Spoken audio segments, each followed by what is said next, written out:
In 1993, hardcore started to change from its breakbeat format to the kick drum, and with DJs such as Psy, Slipmatt and Seduction supporting this sound, this was the base for the new modern hardcore. In 1995, the influence of Force & Style saw yet another change in the hardcore scene. Using original lyrics and live vocalists instead of samples gave this style of hardcore more depth and was more appealing to a wider audience. In 2000, the scene was in decline. Numbers dropping, record shops closing. The scene had become bogged down with the same tracks being played by the DJs. It was becoming stale. We needed a new direction.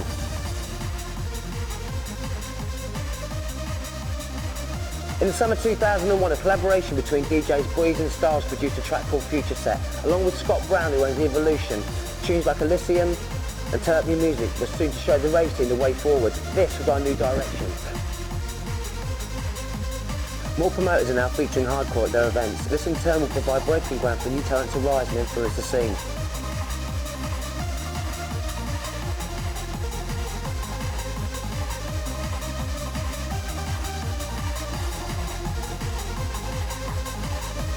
It's time to realise that hardcore's back in a big way. The scene is changing, moving forward, and more people are coming to join that movement.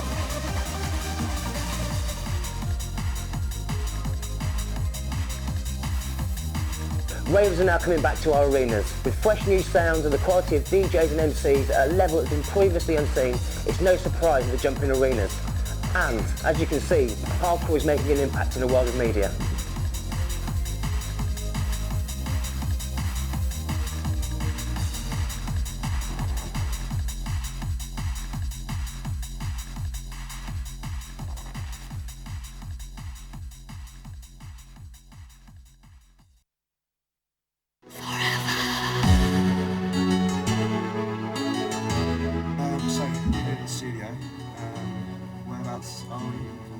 We're in Northampton.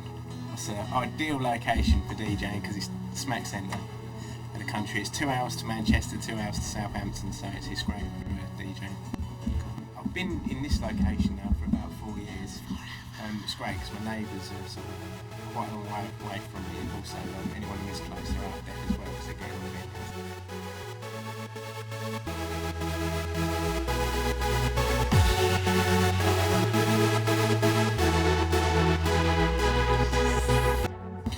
We've done a tune called Paradise. I always liked it from the start when we did it. Matt came up with a really good line for the main riff. We sort of thought, you know, this could be something special, but you never know when you do make the tune if it is going to work or not. But then when I started playing it out, I was like, God, no, this is going to be something special. So we actually come back in the studio and we worked even harder on it because we knew that it had the potential there. We got a friend in to sort of co-write the lyrics with Jenna. They sort of worked out most of the verses, and then we came in to work out the more of the chorus line.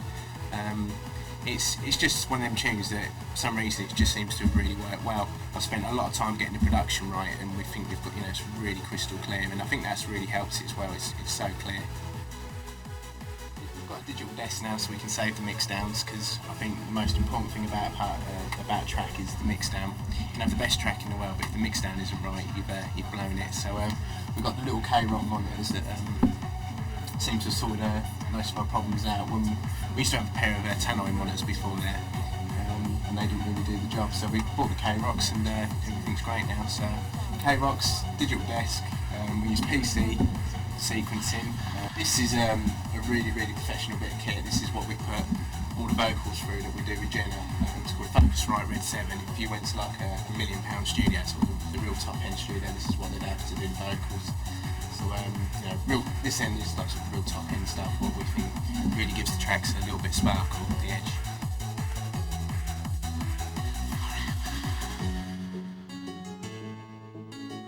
Right, this is Jenna. This is Essential Platinum's #1 singer.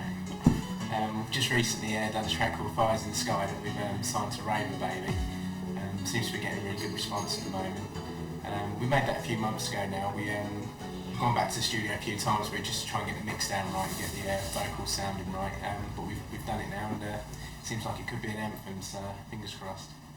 It's actually good now because I do get to do a bit more writing, and I've always written songs, but we kind of collaborate together ideas, so it's quite fresh. Yeah, we normally write the vocals when we're like we've got a 2 hour journey somewhere. We just sit there maybe we'll be listening to a few of the tunes and we'll just bounce ideas off each other.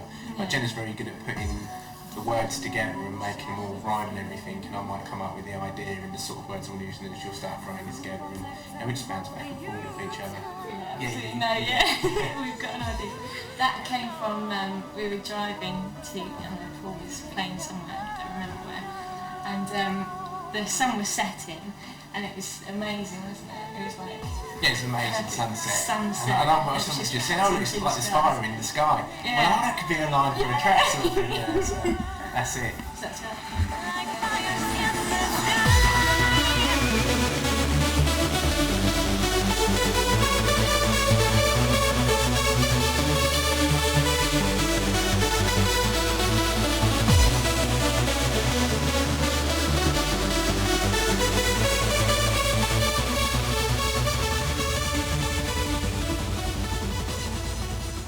It was a little bit different with Paradox. We have actually brought someone else in to Yeah, so that's another co-write different type of the vocal, and sound. he's been writing lyrics for years and years.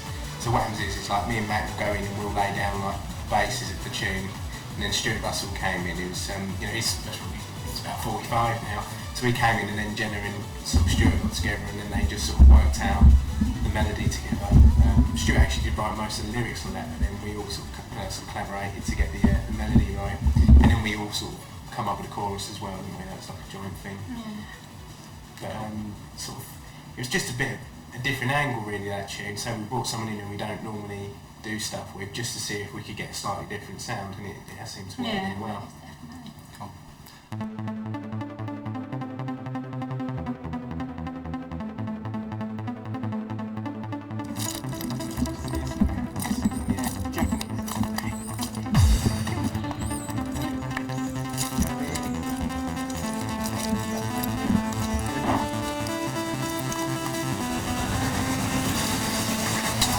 And who else have you worked on with this tune? Gamma, the man there. All I do really is I write all the lines and engineer a lot of the tracks. I engineer most of the studio, apart from mix styles, which Paul does. I met Paul a few years ago when I did a Hard House track with one of his mates, and he had it playing while Paul came through the door, and Paul wanted to do a track with me. Normally what happens is someone will do something slightly different that will work, and then everyone will sort of go that way for a little while. And the problem is all of a sudden that starts to become stale, and then someone else will try something a little bit different, and it will take a while before something that different actually does work, because at first it just won't, it will just sound too different. And all of a sudden someone will get something, they'll hit the nail on the head, and then it will just all shift that way. So it's just like shifts of styles really, it's just a fashion. It's like, one minute people wearing turn-ups, 1 minute trouser down, 1 minute they're wearing flares, it's just a fashion. One thing is, at the moment, we've definitely got something at the moment that the people love. So the worst thing we could do now is try and change it too quickly. Because if that happens, all of a sudden people go, oh, what's happened to the music, we really loving that, you've changed it, or I don't like this new style. So it has to be a very slow progression, something you won't even really notice. All we're trying to do is use a slightly darker sound in the beginning of the track, and then a more uplifting sort of break, and then go darker again, just so it sort of swaps it about. So it's not, so the guys like the dark side and the girls are like the more uplifting side. That's the plan. God, I actually started making music when I was 15. The first track I ever did, it went to number 17 in the National Dance Charts, called Life's Like a Dance. And you wouldn't believe it, a guy called Paul Elstad sampled my vocal that I wrote and got someone to do, and it went to top 3 in the National Comedy Chart. That's the problem with the music game, it's an absolute nightmare trying to get money out of people. You've got to be careful.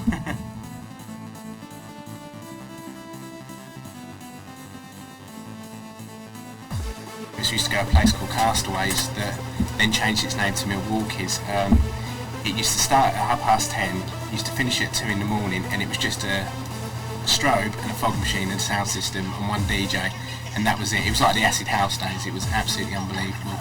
Then it progressed into just getting a few more DJs in, and the lights started getting a little bit more glitzy, and then the lasers came in. The music sort of got more and more uplifting, but then unfortunately all of a sudden music, from this great uplifting vibe, everyone sort of thought, oh, it's too this, it's too that, a bit commercial, whatever. But then it went really dark. The problem is it went so dark then nobody was having a good time anymore. So that's when I thought, I've got to do something here. The music, like everything I love about the music's gone. So I started like trying to find any records I could find with a bit of piano and just something uplifting, just to try and get people's hands back in the air. And that's what it was always about to me. In about 92, Slipmatt was, or maybe 93, 94, Slipmatt made the SMD series. That was one of the first things where I thought, this is it, this is where I want to be. So straight away I was like on that tip. It's like 4 to the floor again, uplifting, pianos, vocals, and just from there really, that's where Happy Hardcore started.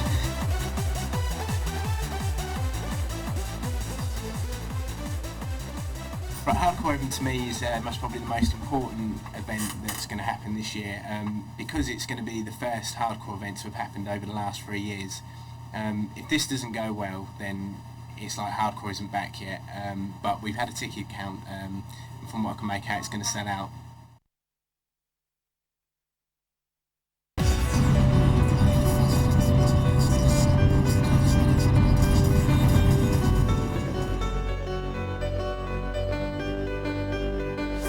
Right, so anyway, where are we? Well, we're on the A12, as per usual, on our way up to sunny Clacton to see the Breeze at his lovely, luscious studios. That should be good then. Who's up there with him? I imagine Mr. Styles will be there, Darren Styles from the ex-Force of Styles fame. And I think because they're working, I can't see there being anybody else there.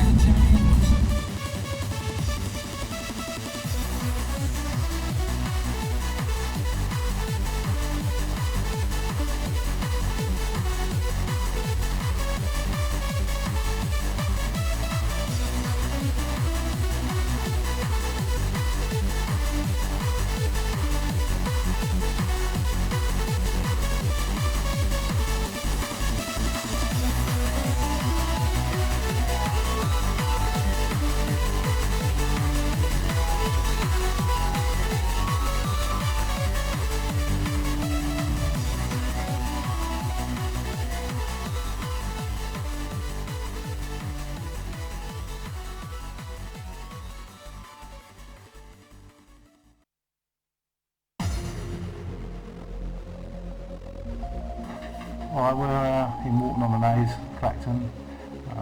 We're down in the studio today getting some bits ready for Hardcore Heaven. Getting some remixes finished and done so we can get them played out. My name's Darren Styles, 27 years old, born in London, moved to Clacton-on-Sea when I was 7. Got into music probably when I was about 6 or 7, bought my first 7-inch record. Yeah, this is Styles' studio. My studio's in Ipswich, but we do a lot of the vocal production and that sort of stuff here because there's more space.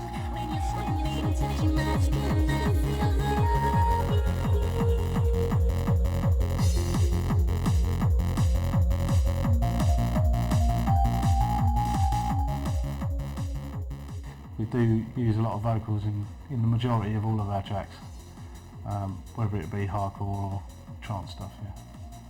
We've both had studios for quite a while. I mean, I've had mine for 5 or 6 years. Darren's had his with the duo team of Force and Styles for a good 8 years as well. And since Darren's bought his own place, he's moved all the stuff into it and built his own system, which is pretty much exactly the same in every detail, software, hardware-wise as mine. I've been living here for about 3 months. Just set my studio up in the last sort of 3 weeks.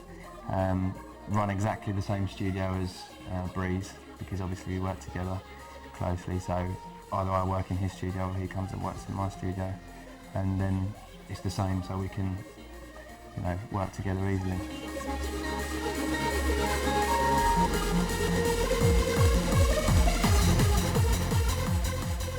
At the moment we're on a more of a trancey, happier sort of vibe. At the moment we're still doing that, but we're trying to explore some other styles as well, which is a little bit more harder, a little bit more hard dance orientated, especially with the percussion side of things. We're trying to make it a bit tougher. Although we are sticking to our roots, but just in moving with the music, we don't want to get stuck in a rut of one year or one style. we'd rather just move with it as it moves.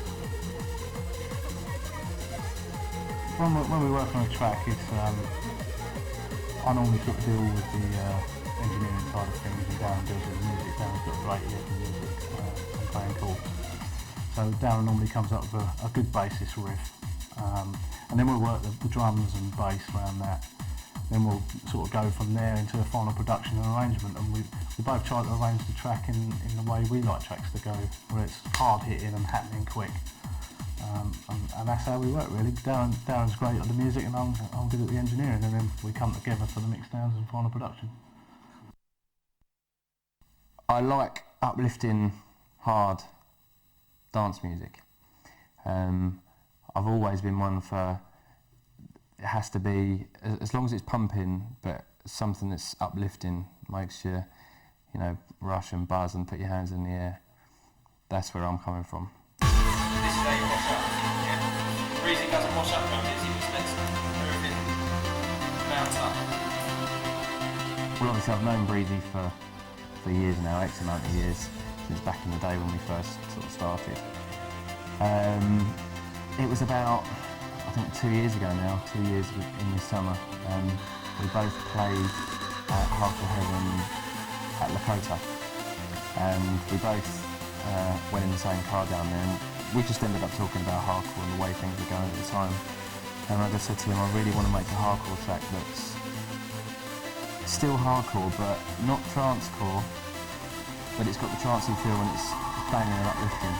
And I said, well, let's get in the studio and have a go in. So we did, and that track was called Future Set, which was a tune we did about a year and a half ago now, which was a point where we both got, everyone got a bit lost with the music, and we decided to take a trance style riff and add it into a hardcore track, but give it a bit of fatness and give it that different type of mix that we wouldn't normally give a hardcore track.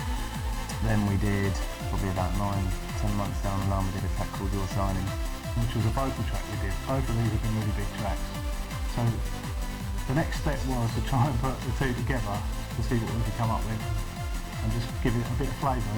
And for Hardcore Heaven, we wanted to merge the two tracks because we felt they were both our biggest tracks and they work well together.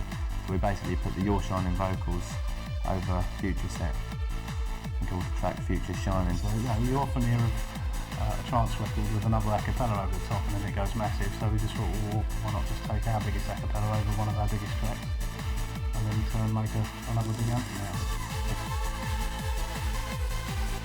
And we just wanted to do that, one for the album and two for the night.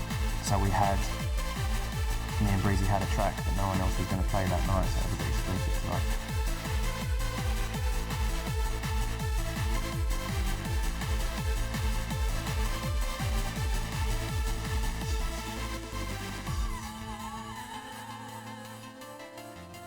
It's really, an amalgamation of different styles, because we don't just listen to hardcore, we listen to trance and hard house and a lot of hard dance as well, so all them styles are sort of thrown in the pot and we come up with things like that.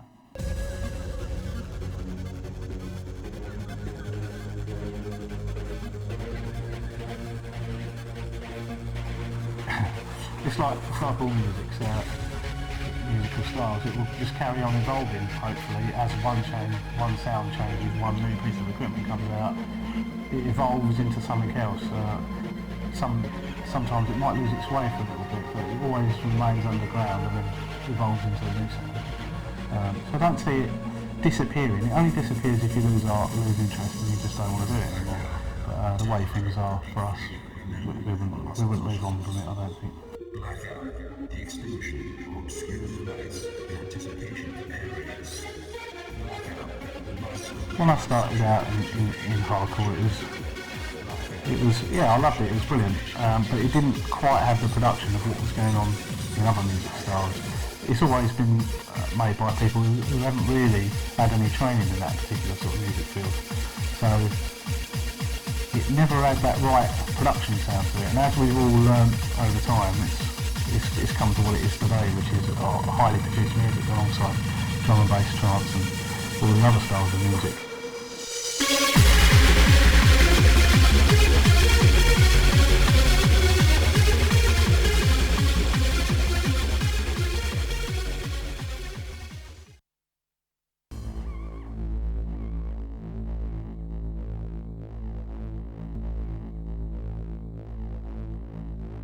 Now everybody to the dance floor.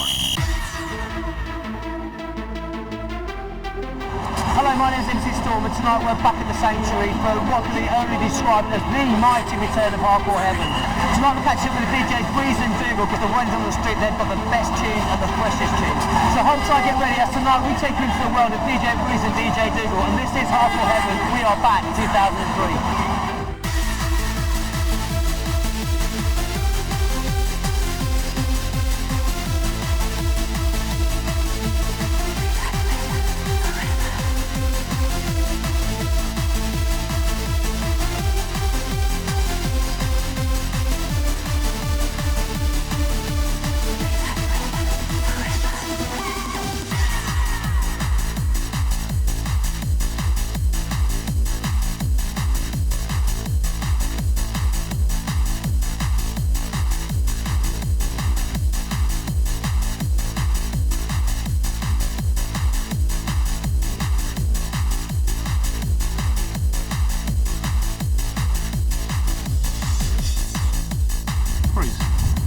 DJ Breeze, 32 years old, from Ipswich, still playing hardcore, love it.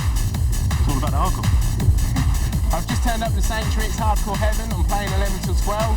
This is Luke, this is Sarah, this is Jenna, this is Matt, also known as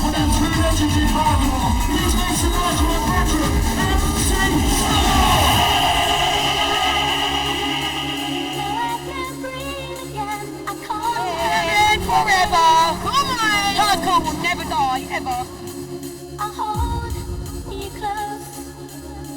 There's fire in my soul, so run to me again. I feel you, I want you. I know your touch is all I need. I'm waiting, you're shining. I feel you, I want you. I know your touch is all I need. I'm waiting.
Well, I'm here with DJ Dougal and I'm going to ask him a few questions, just a little bit about how he started and a little bit about what he thinks about the hardcore and where the scene's going.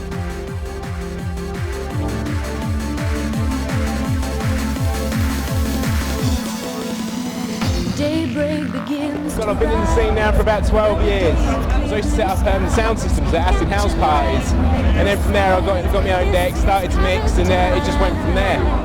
Don't believe in But Dad used to be a DJ many years ago, and then when I first got my first break, because I couldn't drive, because I was only like 15, he came along with me and he used to drive me, so you know, he's been with me ever since.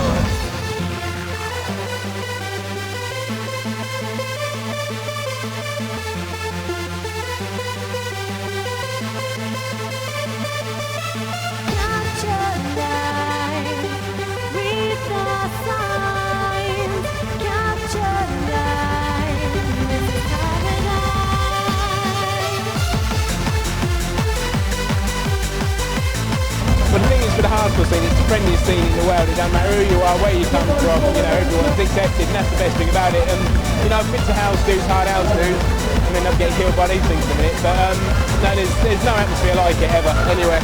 Woo.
Set was brilliant. It was really uplifting. The crowd were absolutely going mental. It was a peak time to play, 12 till 1. So yeah, reflecting back, it was great. It was really brilliant. Yeah. I went with the crowd really. It started off slightly hard. I tried to go hard to soft, just to please you know, the majority of people, and the dance floor the way it was going at that particular time it needed a bit hard on a bit of soft. Yeah, so it's good. No, the sound system was great. It looked like they had put extra sound in there tonight. It really did kick, so it was good. It was good for the punters. They seem to notice it when there's a lot more sound in there. There's a good production.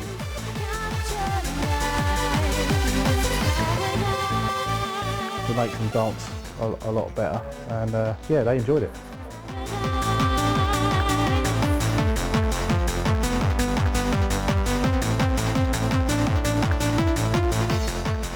I deliberately left Yorkshire On until about 6 records in, and yeah, it did go down. It was the first airing, so it was a bit nervous to see how it would go down, but they went mental. They responded to it really well, so it's great.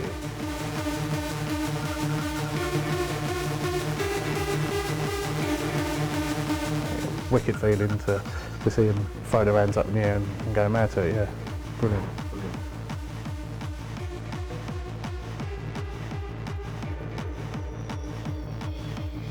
Yeah, I noticed the production was really good. It was above standard for Hardcore Heaven. It was a bit of a comeback for them to show what they could do, and they have, you know, really put the icing on the cake. It was a good production, a good night, and I think the majority of people enjoyed themselves. So it's all good.